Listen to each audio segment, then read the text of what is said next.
안녕하세요. 리노TV 유튜버 리치노마드입니다. 오늘은 저와 또 경제적으로 자유로워지는 이야기를 하는 세 번째 시간인데요. 제가 지난번에 말씀드렸던 게 우리가 근로소득과 자본소득에 대해서 생각을 해보고 어떻게 하면 자본소득을 늘릴 것인가, 그리고 그 자본소득을 늘리기 위한 것들을 준비하려면 어떤 걸 해야 될까에 대한 얘기를 한번 해볼까 합니다. 조금 우울한 얘기를 한번 해보겠습니다. 우리가 몇 살까지 일을 할 수 있을까요? 미래에셋 은퇴연구소라는 곳에서 2020년에 은퇴 라이프 트렌드라는 것을 조사를 했답니다. 거기서 조사를 해봤더니 2020년 자료긴 합니다만 평균 퇴직 연령은 54.5세라고 합니다. 55세 정도 되면, 물론 지금 법적으로 정년은 60세로 되어 있긴 하지만 55세 정도 되면은 퇴직을 한다라고 보는 게 평균적인 삶이라고 합니다. 그러면 몇 살까지 살 것 같은가? 평균 수명은요, 2020년에 발표했던 자료이기 때문에 지금하고 시간이 조금 차이가 나긴 하겠지만 평균 수명은 83.3세라고 합니다. 그래서 결국은 한 30년 정도는 은퇴 이후의 삶을 살아야 되는데요. 30년 정도 수입이 없는 상태에서 삶을 살아야 됩니다. 근데 국민연금은 지금 제 나이를 기준으로 해서는 65세부터 나온다고 하거든요.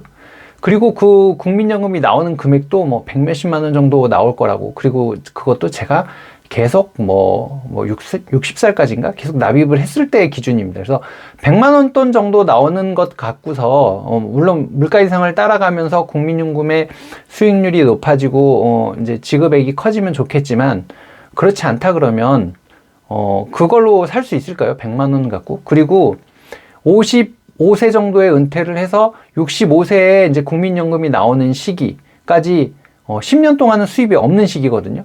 그 10년 동안은 뭘 먹고 살아야 될 것인가에 대한 고민을 하지 않을 수 없습니다. 그리고 또 그 시기가 되면 당연히 애들한테, 이제 자녀분들이 있는 경우는 자녀들한테 돈이 굉장히 많이 들어가는 시기거든요. 애들 결혼도 시켜야 되고 대학교도 보내야 되고 이제 이런 것들 때문에 돈이 많이 들어가야 되는 시기라, 이 시기를 넘기려면, 이 보릿고개를 넘기려면 저희가 근로소득만으로는 해결이 안 됩니다. 근로소득으로 만들어 놓은 이 자산들을 갖고서 잘 굴려서 우리가 자본소득을 만들고 자산가가 돼야만, 자본가가 돼야만 살아남을 수 있는 게 현실인데요. 은행에 열심히 저축만 하면 될까요? 정기예금 금리는 2%도 받기 힘든 상황에서, 특히 세금 떼고 나면 더 낮아지죠. 그 상황에서는 내가 은행에다 저금을 한 돈이 늘어난다고 생각하기보다는 물가 인상률을 감안하면 줄어들고 있다. 돈의 가치를 감안했을 때는 줄어들고 있다라고 봐야 될 것 같습니다. 그러면 그 물가 인상률을 넘어설 수 있는 수익을 만들어야 되는데요. 그 수익을 만들려면 당연히 뭔가 미천이 있어야 되겠죠. 소위 말해서 우리가 말하는 종잣돈, 시드머니라고 표현하는데요. 이 종잣돈을 마련을 해야 되는데, 종잣돈을 어떻게 마련할 것인가?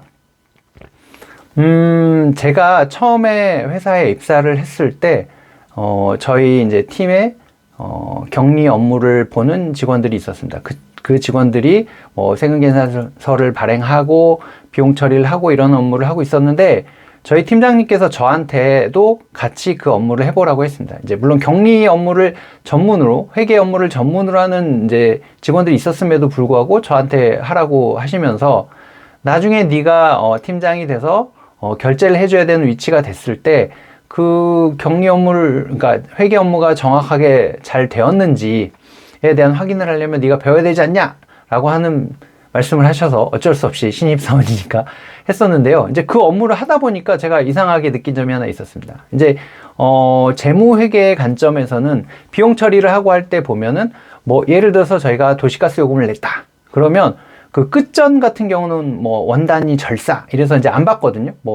15,235원 이러면 5원 같은 거 안 받잖아요. 이제 그런 부분을 절사를 시켜서 전표를 쳐야 되는데, 그게 안 맞으면 전표가 입력이 안 되더라고요. 그러니까 그 비용 청구된 거는 일단 그대로 넣고 절사된 거 빼고 이렇게 전표를 쳐야 되는데, 아니 이거 무슨 원단위까지 이렇게 쓰고 난리야. 귀찮아 죽겠네. 이제 이런 생각을 했었는데, 회사에서는 이렇게 원 단위까지 관리를 하면서 경비 기표를 하고 이런 과정들이 있는데, 왜 내 돈은 그렇게 관리를 안 하고 있었지? 라는 생각을 하게 되더라고요. 그래서 회사 돈보다 내 돈이 더 중요한데? 라는 생각을 하게 돼서 저도 가계부 비슷하게 제가 쓴 돈들을 정리하는 엑셀 시트를 만들었습니다. 아주 간단하게 뭐 한 달에 저한테 들어오는 수입은 단 한 번밖에 없었거든요. 뭐 월급이라고 하는 항목 하나밖에 없었고 월급이 항목이 맨 위에 한 줄 쭉 들어가 있고 밑에는 전부 다 지출 항목이었겠죠.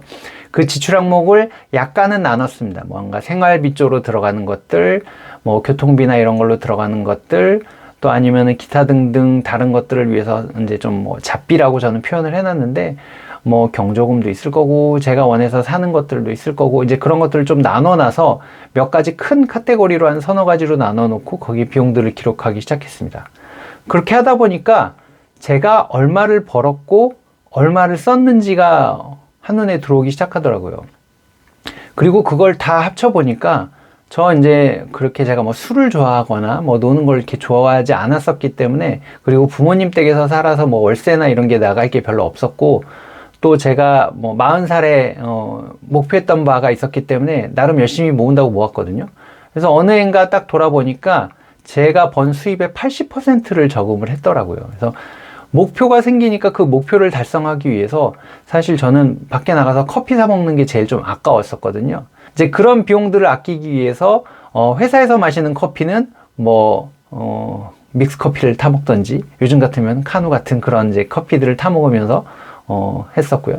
이제 그렇게 지출을 줄이는 방법만이 제가 할 수 있는 이제 수단이었고, 이제 그렇게 하면서 열심히 그때는 저축을 했습니다. 뭐 정기 적금도 넣었었고 정기 예금도 넣었었고, 또 때로는 이제 보너스나 내가 조금 더 열심히 아껴서 남는 돈들을 넣을 수 있게 마음대로 적립할 수 있는 그런 예금도 있어서 열심히 저금을 하기 시작했습니다. 이제 그렇게 저금을 하다 보니까 시드머니가 조금 생겼고요. 이 시드머니를 어떻게 해야 할까라는 걸 이제 좀 고민하게 됐죠. 그리고 아까 이제 그런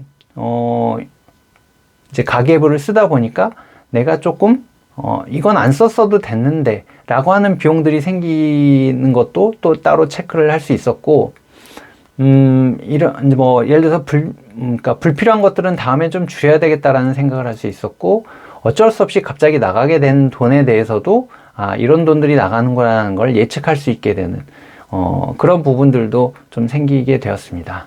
그러면 그렇게 제가 종잣돈을 뭐 예금을 통해서 종잣돈을 만들고 난 다음에 도대체 어떻게 불렸을까라는 게 궁금하실 텐데요. 처음에는 저도 정말 2002년 뭐 이때쯤이었던 것 같아요. 정기예금으로 그 당시 꽤 큰 돈이었는데 한 2천만 원 정도? 정기 적금 뭐 이런 거 다 합쳐갖고 한 2천만 원 정도를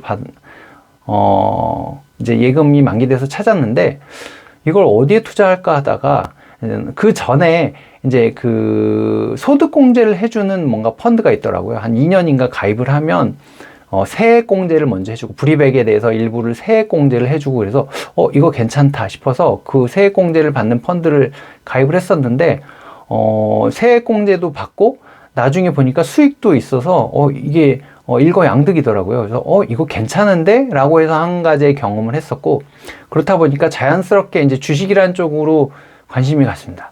저는 이제 공부를 하다 보니까 그러니까 돈은 많이 모으고 싶은데 부동산은 사실 목돈이 있어야 된다라고 생각을 했었고, 목돈이 없으니까 자연스럽게 할 수 있는 거는 예금이나 뭐 금융상품, 주식 이런 거밖에 없겠구나라고 해서 일단 그것만 이제 뭐 집중을 했었는데요. 나중에 알고 보니까 제가 부동산 공부를 조금 더 했었으면 아마 부를 조금 더 빨리 뭔가 크게 일으킬 수 있지 않았을까라는 생각을 해보긴 합니다. 뭐 이 얘기는 좀 나중에 하기로 하고요.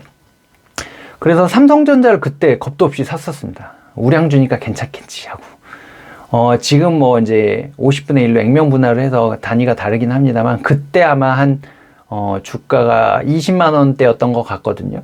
근데 그 20만 원대이던 주가에 이제 삼성전자를 샀다가 샀더니 좀 오르더라고요. 오른 다음에 또 조금 지나니까 빠지는 것 같아서 얼른 팔아서 그때 돈을 한 60만 원을 벌었습니다. 정기예금 넣어놔봤자 한참 뭐 그때는 그나마 상대적으로 금리가 높았었는데, 이제 그런 부분들 감안하더라도 어쨌든 단기간에 60만 원을 벌고 나니까 좋은 거죠. 그래서 주식이 이런 거구나 라고 하면서 이제 그때부터 주식과 이제 금융상품들에 대해서 관심을 갖기 시작했습니다.